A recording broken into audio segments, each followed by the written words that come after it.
আমি আজকে নতুন ধরনের একটা আলুর চপ নিয়ে এসেছি বেসন ছাড়া। হ্যালো বন্ধুরা, আজকে আমি পেয়ে চলে এসেছি রান্নাঘরে। হ্যাঁ, আজকে নতুন একটা রেসিপি তৈরি করব, আলুর চপ করব, বেসন ছাড়া করব। এখানে আছে রসুন কুচি আছে, হ্যাঁ এখানে আছে টোস্ট বিস্কুটের গুঁড়ো নিয়েছি, এটাকে গুঁড়ো করে নেব মিক্সিতে। আর এখানে আলু সিদ্ধ আছে, এবারে আমি এটাকে গুঁড়ো করবো, গুঁড়ো করে নেব।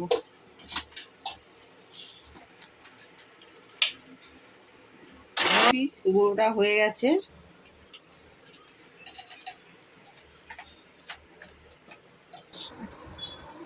আমি এখানে আলু সিদ্ধ রেখেছি, আলু সিদ্ধর মধ্যে একটু সোডা দিয়েছি। এখন দেবো একটু নুন, স্বাদ মতো নুন দেবো, একটু লঙ্কার গুঁড়ো দিলাম। এবার রসুনগুলো নিয়ে দিয়ে দেবো রসুনগুলোর মধ্যে, এগুলো দিয়ে মেখে নিচ্ছি।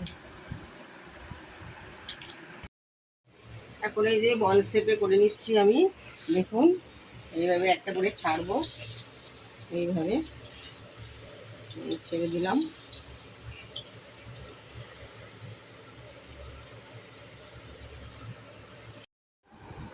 দেখুন চপটা হয়ে গেছে, আলুর চপটা কি সুন্দর হয়েছে।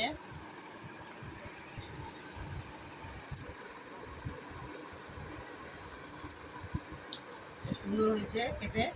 দেখুন আপনারাও এরকম করে বাড়িতে খাবেন, খুব ভালো লাগবে।